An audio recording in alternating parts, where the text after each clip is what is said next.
Hello everyone, welcome to Okul classes. Okul classes में आपका स्वागत है।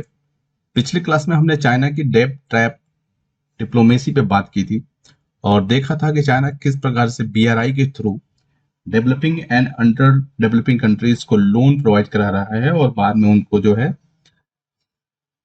अपने ट्रैप में फंसाकर कंसेशन ले रहा है। और फिर उसका इंडिया से किस प्रकार से इंडिया उससे लिंक हो रहा है, इस पे भी हमने चर्चा की थी। आज की जो हमारी क्लास है उसमें हम चाइना के ब्रह्मपुत्र नदी पे जो डैम बनाने की योजनाएं हैं और उनका इंडिया पे क्या इफेक्ट पड़ता है और क्या कंसर्न्स है इंडिया के, इंडिया को काउंटर करने के लिए क्या करना चाहिए, ये सब डिस्कस करेंगे। तो आज का हमारा टॉपिक है China's plan for new dams on Brahmaputra reverse.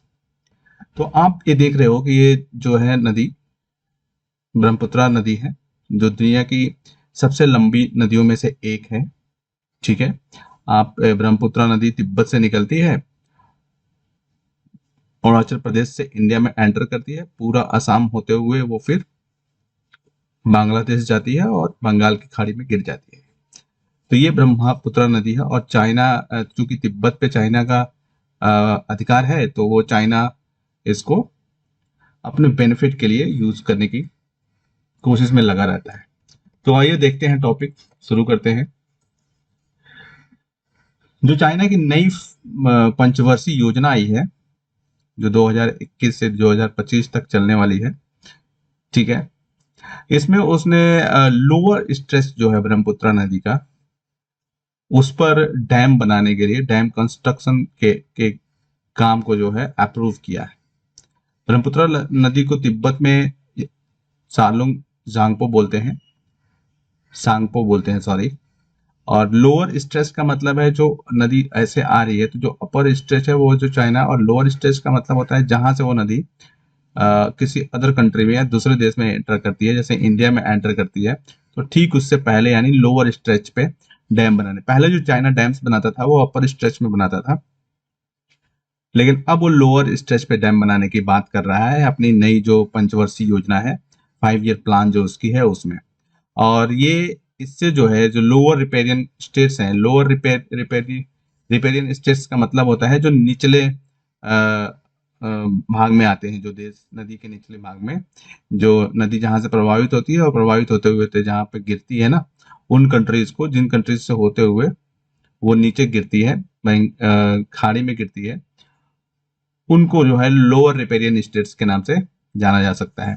और उसमें इंडिया और बांग्लादेश आते हैं। तो इनके जो है, इनके लिए सीरियस कंसर्न्स की स्थिति उत्पन्न होने वाली है, क्योंकि चाइना जो है लोअर स्ट्रेच पे डैम बनाने वाला है, बिल्कुल जहां से नदी प्रवेश करने वाली है इंडिया में। और इससे जो है चाइना के लिए एक बार्गेनिंग पावर की हैसियत हासिल करने की संभावना रहेगी। जैसे कि चाइना उसको एक बार्गेनिंग चिप के रूप में यूज कर सकता है, जैसे पानी का प्रवाह रोक सकता है या फिर जो है प्रभावित कर सकता है उसको। तो जो लोअर रिपेरियन कंट्रीज हैं उनको दिक्कतों का सामना करना पड़ेगा और वो चाइना के कंट्रोल में आ जाएंगे एक तरीके से। ये जो डैम आप देख रहे हैं, ये चाइना की का वो डैम है। इतना विशाल डैम चाइना बना रहा है ब्रह्मपुत्र नदी पर। और ये जो डैम है, इसके बारे में ये एक्सपर्ट्स का मानना है कि ये डैम इतना बड़ा है, इतना विशाल है कि इसके बनाए जाने से जो अर्थ का एक्सिस है ना, बहुत बहुत हल्का सा वो थोड़ा सा टिल्ट और हुआ है, मतलब उस पे उसमें चेंज आया है, ऐसा माना जा रहा है। आज इतना बड़ा डैम बनाया जा रहा है उस नदी के ऊपर, जब चाहे तब चाइना जो है पानी को रोक सकता है और जो लोअर रिपेरियन स्टेट्स हैं उनके इंटरेस्ट को प्रभावित कर सकता है और उनको बार्गेन कर सकता है। अब हम चाइना के जो प्लान है उस पर एक बार गौर फरमाते हैं, देखते हैं। इसका जो लॉन्ग रेंज ऑब्जेक्टिव है, जो ये प्लान है, वो 2035 तक का है। ठीक है, और इसमें China draft 5 year plan 2021 to 2025 and long range objective till 235 mentions the building hydro power bases बनाने वाला है वो। ठीक है, और वो भी lower reaches of the Brahmaputra river. Lower rich का मतलब जो मैंने बताया आपको कि वो जहां से नदी दूसरे देश में या वो नदी जहां पे ठीक पहले जो इंडिया में एंटर करती है उसको लोअर रिचेस बोल सकते हैं आप। तो जो डैम है वो उसका जो प्रपोजल है वो प्रायोरिटी एनर्जी प्रोजेक्ट्स में से एक रखा गया है। ठीक है, और वो नेक्स्ट 5 ईयर में चाइना उसको बना लेगा। ऐसे ही उसमें और भी जो प्रोजेक्ट है उनको भी इंक्लूड किया गया है जो ब्रह्मपुत्र नदी से रिलेटेड नहीं है, जैसे कि क्लीन एनर्जी बेसिस बनाना है अपर और lower reaches of the Jinsha river पर क्लीन एनर्जी बेसिस बनाना है। ऐसे ही जो अब ब्रह्मपुत्र नदी पर ऐसा कह सकते हैं कि जो 5 ईयर प्लान है चाइना का 2021 से 2025 तक, उसमें hydro power basis lower reaches of Brahmaputra नदी पर बनाया जाएगा चाइना के द्वारा। इसके साथ ही और भी उसमें जो कुछ प्रोजेक्ट्स में योजनाएं हैं जैसे क्लीन एनर्जी बेसिस की जिनसा नदी पर। और ये पहली बार होगा कि जब चाइना लोअर स्ट्रेच पे ऐसे डैम और हाइड्रो पावर बेसिस बनाने की बात कर रहा है। ठीक है, और इससे जो नदी का वाटर एक्सप्लॉइटेशन है ना उस पे बहुत ज्यादा असर पड़ने वाला है। इसके पहले जो चाइना था वो डैम बनाता था लेकिन अपर स्ट्रेचेस पे बनाता था। ठीक है, जैसे कि आप देख सकते हो कुछ डैम्स के नाम यहाँ पे दिए हुए हैं। जांगमू डैम 2015 में उसने बनाया था, और उसके साथ ही 3 और डैम्स दागू, जियाचा एंड जिक्सू, ये भी अभी करंटली अंडर कंस्ट्रक्शन है। आप चाहो तो यहाँ पे मैप में एक बार देख सकते हो, जो ये शारलुंग सांगपो यारलुंग सांगपो जो नदी है ब्रह्मपुत्र नदी, ठीक है, वहां पे चाइना ने अपर जो स्ट्रेचेज हैं उसके वहां पे उसने ये डैम बनाए थे। ये आपका धागू डैम है 640 मेगावाट कैपेसिटी का, ये है जीएक्सू, और ये जो आपका दिख रहा है ये है जांगमू, और ये है जियाचा। ठीक है, तो ये चाइना के कुछ प्रोजेक्ट्स थे, डैम प्रोजेक्ट्स, दो वो इस पे काम कर रहा है। और अब जो है चाइना ये लोअर रिचेस की तरफ जो है डैम बनाने की बात कर रहा है। यहाँ पे अगर सैटेलाइट इमेज एक इंडिया टुडे ने दिखाया था उसमें आप देख सकते हो। ठीक है, ये दागू, ये आपका जांगमू, ये है, ये जो तिब्बत से जो ब्रह्मपुत्र नदी है वो ये इसका मार्ग है। ठीक है, और इस पे ये चाइना डैम, और जो लोअर स्टेज पे डैम बनाया जा रहा है ग्यात्सा डैम, यहाँ पे बनाने की कोशिश चाइना कर रहा है। ठीक है, तो ये आपने देखा डैम। अब हम आगे देखते हैं इससे रिलेटेड जो रीजंस क्या है कि चाइना जो है ये डैम बना रहा है। जो पहला रीजन यहाँ पे दिखाई दे रहा है वो है कि क्लीन एनर्जी और पॉल्यूशन के लेवल को कंट्रोल करने के लिए, क्योंकि आपको मालूम है कि फॉसिल फ्यूल से जो भी फ्यूल बनाया जाता है, फॉसिल फ्यूल का यूज करके जो भी इलेक्ट्रिसिटी बनाई जाती है उससे पॉल्यूशन निकलता है। ठीक है, जैसे कंबस्टन, जो भी कंबस्टन फ्यूल होगा, दहन ईंधन होगा, उससे कार्बन की मात्रा निकलती है। ठीक है, तो और जो हाइड्रो पावर पे बनाया जाएगा उससे पॉल्यूशन नहीं होगा, वो क्लीन एनर्जी के रूप में जानी जाती है। तो चाइना जो है क्लीन एनर्जी और जो अपने पॉल्यूशन का लेवल है उसको कंट्रोल करना चाहता है, इसलिए वो इस पे डैम बना रहा है। और इससे यहाँ के नागरिकों के हेल्थ में भी सुधार होगा, और वाटर सिक्योरिटी, जल सुरक्षा भी उनको प्राप्त होगी। ठीक है, तो आप यहाँ पे देखो जो और चाइना के और भी कुछ रिक्वायरमेंट्स हैं जिनकी वजह से ये बना रहा है डैम्स। लेकिन यहाँ पे जो एक तो कहा जा सकता है कि क्लीन एनर्जी और पॉल्यूटेंट लेवल्स का, और दूसरी बात उसकी पॉपुलेशन इतना ज्यादा है कि उनको वाटर के रिसोर्सेस की कमी झेलनी पड़ रही है। कम से कम हांगहो रिवर जो है चाइना की, वो एक तरीके से सूखने की कगार पे आ गई है। जो मेनलैंड चाइना पे जो वाटर रिसोर्सेज है उनका एक्सप्लॉइटेशन इतने तेजी से हुआ है कि उन पे खुद पे संकट आ गया है। तो इसलिए भी चाइना जो है तिब्बत में अब जो वाटर रिसोर्सेज हैं उनको एक्सप्लॉइट करना चाहता है अपने लिए। इसी तरह से जो इंटरनेशनल जो एग्रीमेंट्स हैं जैसे कि पेरिस एग्रीमेंट है, उन पे जो है जो उसमें कमिटमेंट्स कर रखे हैं चाइना ने क्लाइमेट को लेकर के, जलवायु परिवर्तन को लेकर के जो कमिटमेंट कर रखे हैं, उनको पूरा करने के लिए भी चाइना ये डैम बना रहा है। और दूसरा अब एक रीजन ये भी है कि जो चाइना उनकी वजह से जो है, जो लोअर रिपेरियन स्टेट्स हैं, वहां पे वो वाटर को कंट्रोल करके इनसे कुछ कंसेशंस ले सकता है, उनको एक बार्गेनिंग पावर के रूप में यूज कर सकता है, बार्गेनिंग चिप के रूप में यूज कर सकता है और उनको कंट्रोल कर सकता है। तो ये भी एक चाइना का रीजन है।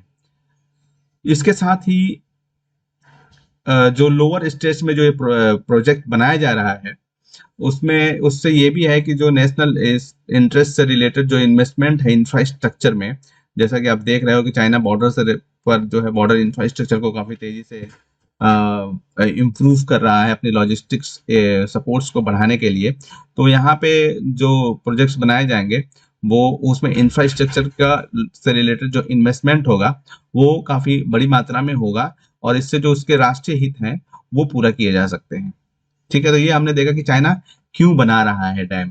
चाइना जो डैम बना रहा है उसका कुछ स्ट्रेटेजिक मतलब यही है कि वो इन रिसोर्सेज को, जो अपना ग्रोथ है, जो इसकी डेवलपमेंट है, उसको पूरा करने के लिए, रिक्वायरमेंट्स को पूरा करने के लिए भी वो इन तिब्बत के जो रिसोर्सेज हैं उनका उपयोग करना चाहता है। ठीक है, आप देखो ये जो डैम जो बन रहा है ना, जो वाटर से, अगर जो जल से बिजली बनाने का जो कॉन्सेप्ट है, उसमें दो तरीके से बिजली बनाई जाती है। ठीक है, एक तो फ्लो ऑफ द वाटर का यूज करके, उसकी पावर को यूज करके, ठीक है, और एक वाटर को स्टोर करके, दो तरीके से। इसको पन बिजली बोलते हैं, जैसा कि आपने स्वदेश मूवी में देखा होगा, जो शाहरुख खान जो उसमें डैम बनाते हुए दिखाया गया है। ठीक है, उसी तरह के स्टोर का मतलब है जो जलाशय एक बहुत बड़ा स्टोर किया जाता है और उसमें उससे पानी को जो है छोड़ा जाता है और एक हाइडल पावर का यूज किया जाता है। ठीक है, तो दो तरीके से, एक तो नदी की जो अपनी गति है उसको, जैसे कि वो पहाड़ी क्षेत्रों में किया जाता है। ठीक है, और जो अगर वो समतल मैदानों में बह रही है तो वहां पे वाटर को स्टोर कर करके और उसका प्रयोग किया जाता है। तो दो तरीके से डैम बनाए जाते हैं। आइए कुछ चीजें हम फैक्ट्स यहाँ पे ब्रह्मपुत्र नदी के से रिलेटेड देख लेते हैं, ताकि जो हमारी अंडरस्टैंडिंग है वो और बेहतर हो सके। ये जो है नदी दुनिया की सबसे लंबी नदियों में से एक है और ये तिब्बत से होकर के इंडिया में आती है। अरुणाचल प्रदेश और असम, ये दो स्टेट्स हैं जहां पे बहती है। ठीक है, और फिर ये बांग्लादेश पे होते हुए बे ऑफ बंगाल में गिर जाती है। ठीक है, तो तिब्बत से होते हुए अरुणाचल प्रदेश, आसाम, बांग्लादेश होते हुए बहती है और इसकी जो फ्लो जो है वो टोटल 1625 किलोमीटर में तिब्बत में है, हिमालय के बिल्कुल साथ साथ। ठीक है, और जब वो इंडिया में एंटर करती है अरुणाचल प्रदेश में, तो इसको सियांग बोलते हैं। ये ध्यान रखने वाली चीज है, आपके प्रीलिम्स के एग्जाम के लिए महत्वपूर्ण हो सकता है। यहाँ पे इसको सियांग बोला जाता है। और इससे जब ये आसाम वैली में आती है तो यहाँ पे इसकी दो मेजर ट्रिब्यूटरीज हैं, एक दिबांग और एक लोहित। जो इसकी सहायक नदियां हैं दिबांग और लोहित, जब इस सियांग नदी को ज्वाइन करती हैं, जब उससे मिलती हैं, तो इन तीनों नदियों के कंबाइंड नेम को बोला जाता है ब्रह्मपुत्रा। असम में, अरुणाचल प्रदेश में इसको सियांग नाम से ही जाना जाता है। ठीक है, इंडिया के लिए इसकी इंपॉर्टेंस क्या है ब्रह्मपुत्र नदी की? जो ब्रह्मपुत्र नदी और इसकी सहायक नदियां हैं, ये जो टोटल वाटर रिसोर्स की क्षमता है ना इंडिया में, वाटर रिसोर्स पोटेंशियल है जो इंडिया की, उसकी 30% जो उसका वाटर रिसोर्स है वो ब्रह्मपुत्र नदी और इसकी सहायक नदियां होल्ड करती हैं। सोचो अब कितना इंपॉर्टेंस रखता है। ठीक है, 30% जो वाटर रिसोर्स पोटेंशियल है इंडिया का, वो ब्रह्मपुत्र नदी और उसकी सहायक नदियों के पास है। इसी प्रकार से जो 22 जिले हैं इंडिया के, ठीक है, और आसाम के, ये ब्रह्मपुत्र नदी पर ही डिपेंड करते हैं। वहाँ की जो लिवलीहुड है, जो उनके लिवलीहुड है, ठीक है, वो नदी नदी से ही एक तरीके से आप कह सकते हो रिवर इकोनॉमी बेस्ड है। ठीक है। और जो रिवर सिस्टम सपोर्ट्स है वो एग्रीकल्चर से भी इसको सहयोग मिलता है। और 6 मिलियन पीपल जो है एग्रीकल्चर के दृष्टिकोण से इन नदियों पर डिपेंडेंट है, ब्रह्मपुत्रा और उसकी सहायक नदियों को। और दूसरी बात ये ट्रांसपोर्टेशन के लिए काफी इंपॉर्टेंस रखती है, लोगों के और जो सामग्री है उनके भी ट्रांसपोर्टेशन के लिए ये नदी काफी महत्व रखती है। और दूसरा, यहाँ पे जो है बायोडायवर्सिटी इस नदी का, जैसा कि आप जानते हैं, जो यहाँ पे फ्लोरा और फाउना की बहुत रिच डाइवर्सिटी भी मिलती है। ठीक है। और बहुत सारे जो आप देखोगे एग्जांपल के रूप में काजीरंगा नेशनल पार्क, यहाँ पे 15 मेमेलियन स्पीसीज ऐसे हैं जो IUCN की कंजर्वेशन लिस्ट में लिस्टेड हैं।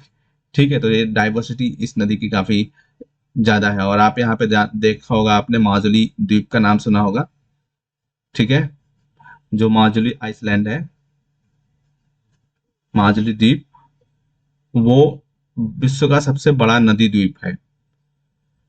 वो यहाँ पे लोग रहते हैं। ठीक है। इस द्वीप पे लोग रहते हैं, उनकी अपनी एक लाइफ है, अपना इस नदी से जुड़ा हुआ है। अब चूंकि नदी का इकोसिस्टम चेंज हो रहा है तो यहाँ माजुली द्वीप के जो में भी कटान काफी तेजी से हो रहा है, तो बहुत सारे लोगों के जीवन का भी प्रश्न यहाँ पे उपस्थित हो गया है। अभी तो ये क्लाइमेट से रिलेटेड इश्यू है, लेकिन आप देखो कि ब्रह्मपुत्र नदी का असम के और लोगों के जीवन में क्या महत्व है। आप देख सकते हो यहाँ पे ब्रह्मपुत्र नदी का एक बार हम फिर से देख लेते हैं। यारलुंग सांगपो, सांगपो। ठीक है। ये यहाँ इंडिया में यहाँ एंटर करती है। ठीक है। फिर यहाँ पे शांगपो के नाम से बहती है, फिर वो जब यहाँ पे ब्रह्मपुत्रा में, सॉरी, ब्रह्मपुत्रा नाम से असम में बहती है। और उसकी ये सहायक नदियां हैं, देखो, सुबनसिरी। ठीक है। और ये लोहित है, लोहित, सुबनसिरी, सुरना, तीस्ता, बराक, ये सब उसकी सहायक नदियां हैं। तो ये एक तरीके से काफी महत्वपूर्ण नदी है अगर देखा जाए तो। और इंटरनेशनल रिलेशन के दृष्टिकोण से, चाइना और पाकिस्तान के दृष्टिकोण से देखा जाए तो भी। अब देखते हैं हम कि ब्रह्मपुत्र नदी को, जो वाटर शेयरिंग है उसको कंट्रोल करने के लिए, उसको गवर्न करने के लिए क्या रूल्स और स्टेटस बनाए हुए हैं। तो देखो यहाँ पे एक कोऑपरेटिव जो फ्रेमवर्क है उसकी कमी है। ठीक है। इसमें जो पूरा साउथ एशिया है, यहाँ पे रिवर सिस्टम को मैनेज करने के लिए जो कोऑपरेटिव फ्रेमवर्क चाहिए वो सही से नहीं है, मतलब उचित नहीं है वो। ठीक है। और ना ही कोई बाइंडिंग एग्रीमेंट है, बाध्यकारी समझौता है इंडिया और चाइना के बीच में वाटर शेयरिंग को लेकर के, पानी को साझा करने को लेकर के इनके पास कोई बाइंडिंग एग्रीमेंट नहीं है, बाध्यकारी समझौता नहीं है। तो ये एक ड्रॉबैक है, लूप होल्ड है, लूप होल है चाइना के लिए इसका, चाइना इसको बेनिफिट उठा सकता है।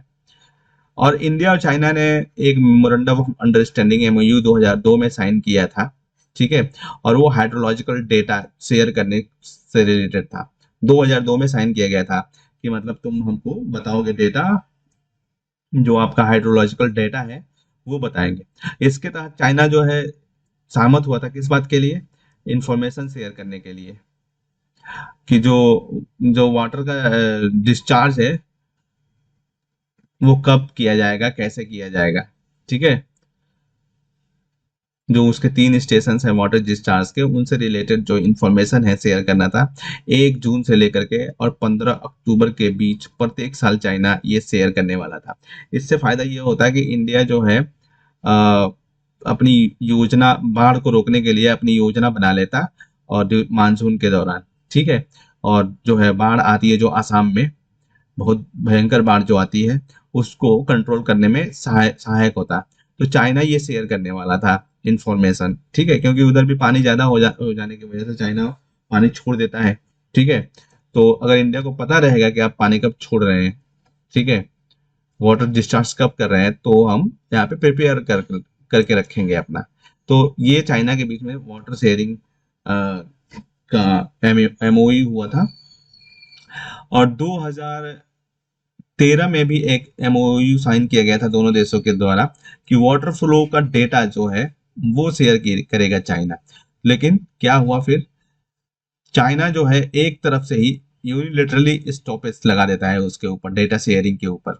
और जब 2017 में डोकलाम स्टैंड ऑफ हुआ था, ठीक है, तो उस पे चाइना ने रोक लगा दिया था, डेटा शेयर करना बंद कर दिया था। देखो ये बार्गेनिंग चिप की तरह यूज किया जा रहा है चाइना के द्वारा इस इश्यू को। लेकिन फिर से जो है वो डेटा शेयरिंग का कॉन्सेप्ट 2018 में शुरू कर दिया गया था। तो ये आप देख सकते हैं कि चाइना की नीति जो है किस तरीके से डबल स्टैंडर्ड और बार्गेन करने वाली है।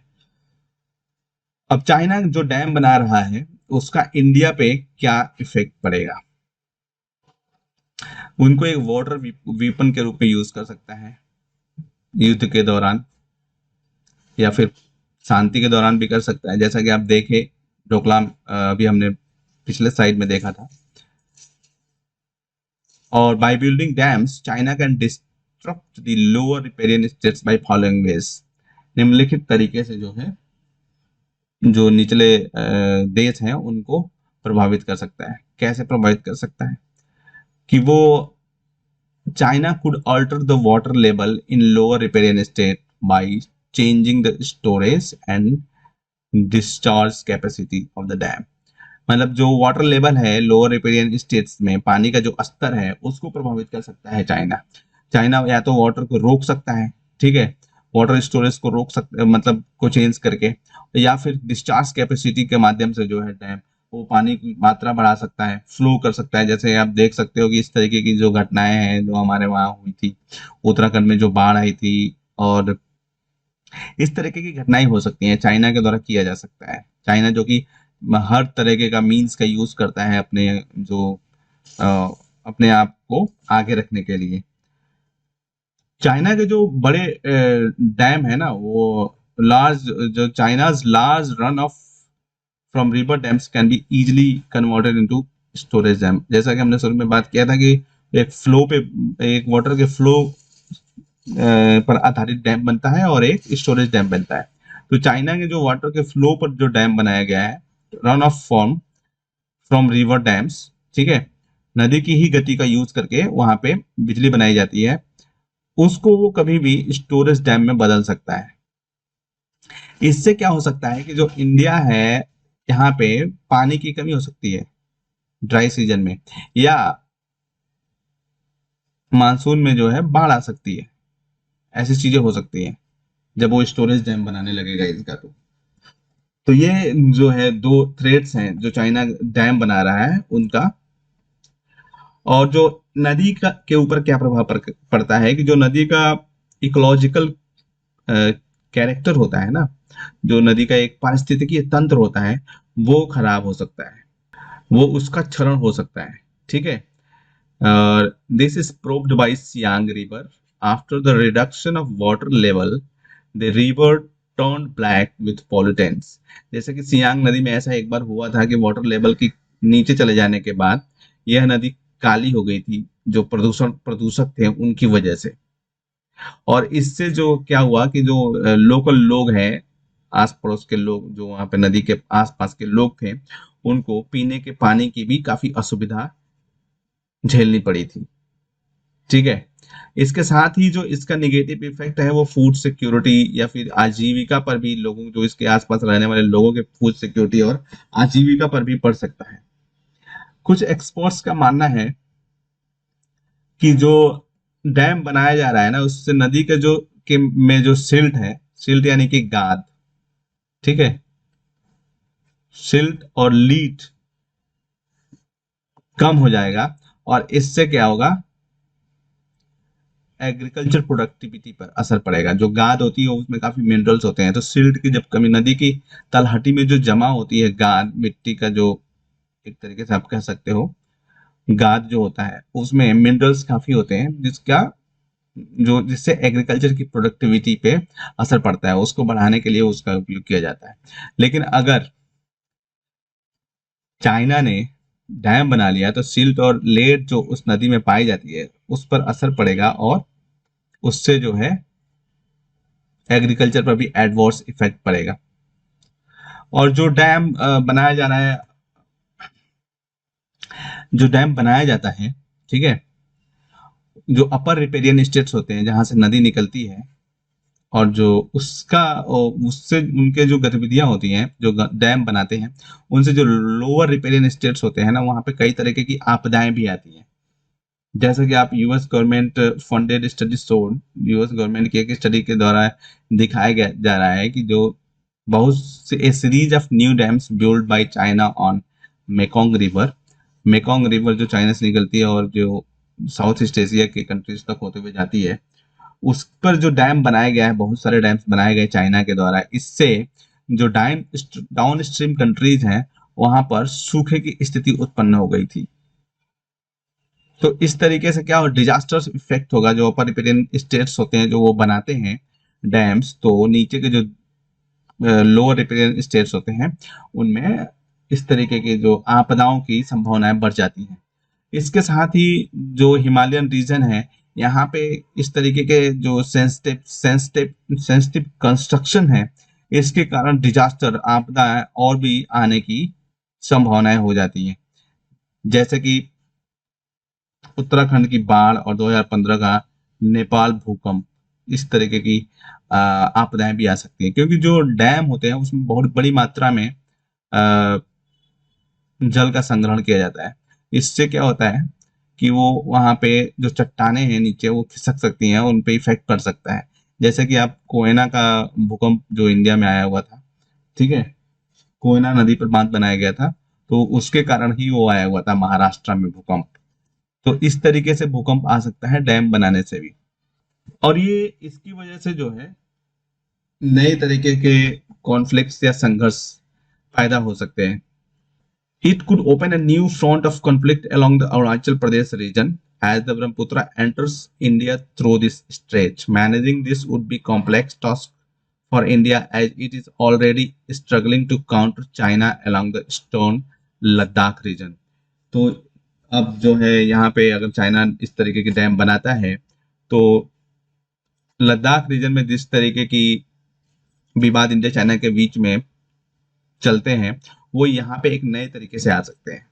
ठीक है, चाइना इस जो है ये डिसाइड कर सकता है कि हमको पानी जो है इधर लोअर रिपेरियन स्टेट्स में नहीं भेजना है, तो वो पानी को रोक भी सकता है।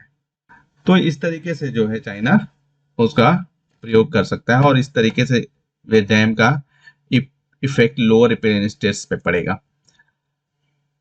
Challenges in bilateral cooperation on dam construction, और डैम बनाने के से जो आपसी संबंध है उस पे भी असर पड़ रहा है। इंडिया और चाइना का जो असर है, एक तो आप देखोगे इन दोनों के बीच में इस तरीके से क्या है कि एक मिसट्रस्ट, अविश्वास पैदा हो रहा है।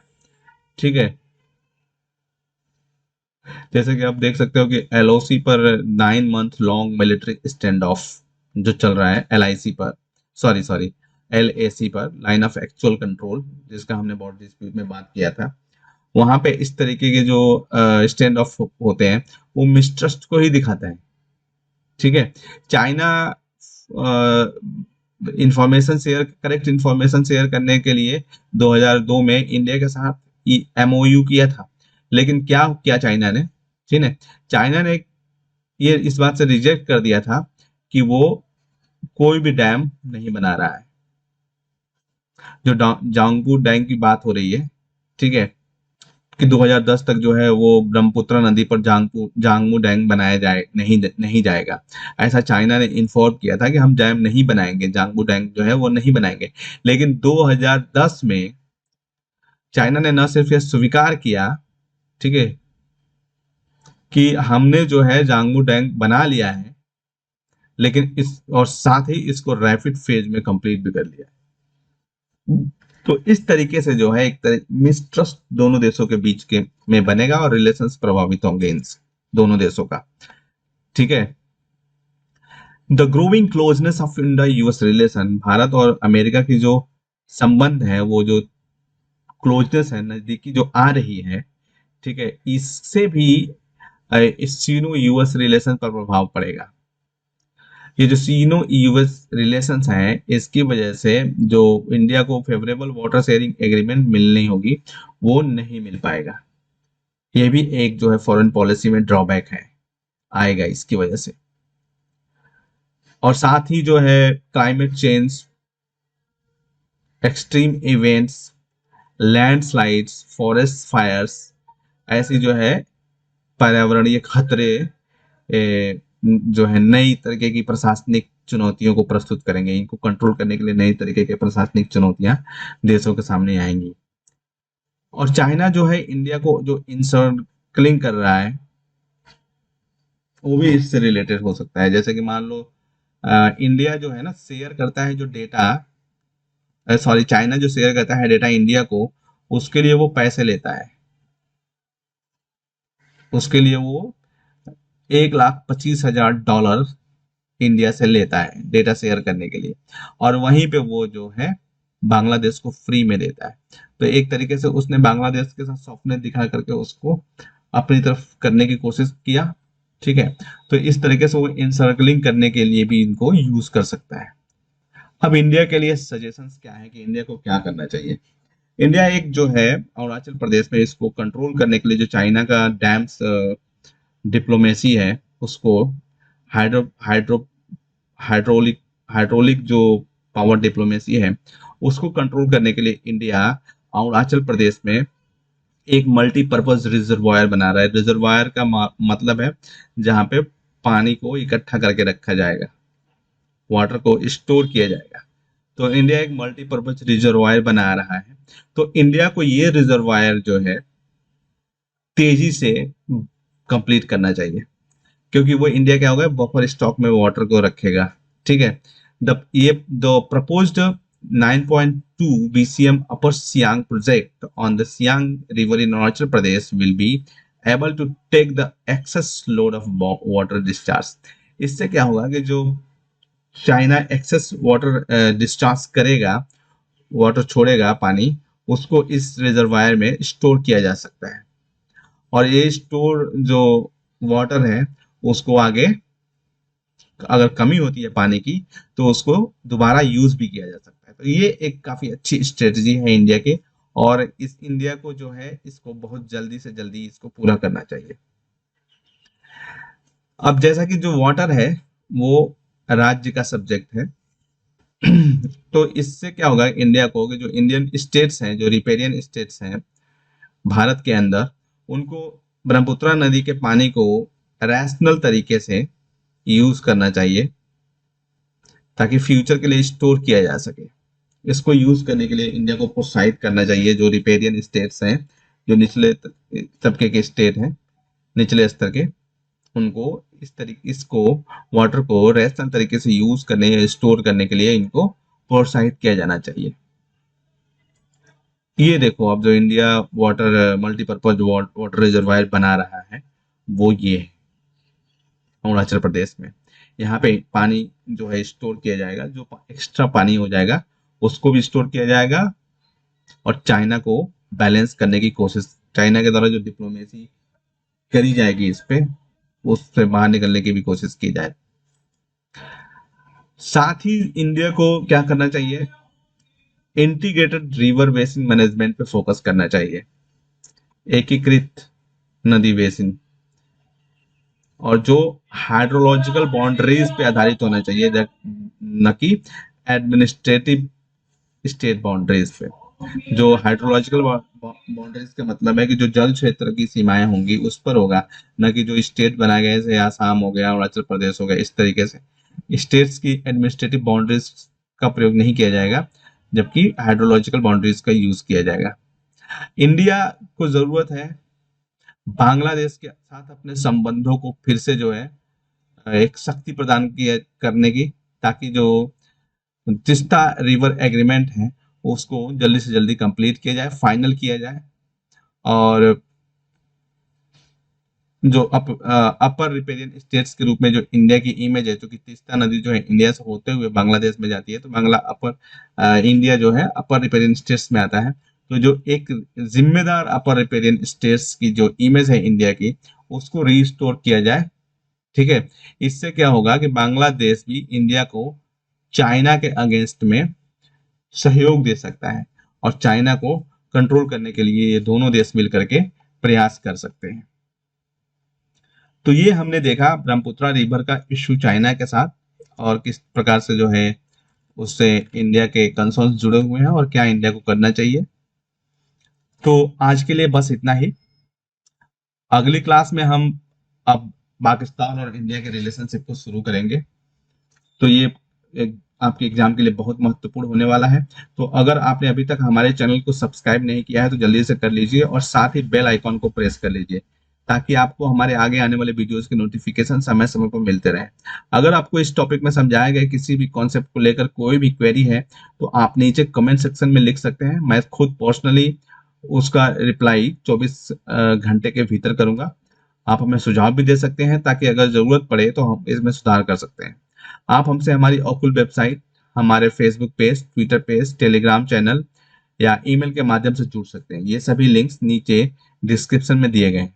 और इन वीडियोस को अपने दोस्तों के साथ, अपने कलीग्स के साथ शेयर करना नहीं भूलें, ताकि इनसे उनकी भी हेल्प हो सके। इस सेशन में हमसे जुड़ने के लिए आपका धन्यवाद। मिलते हैं अगले सेशन में बहुत जल्द। तब तक ओकुल के साथ लर्निंग को एंजॉय करते रहें। आपका दिन शुभ हो। Thank you so much.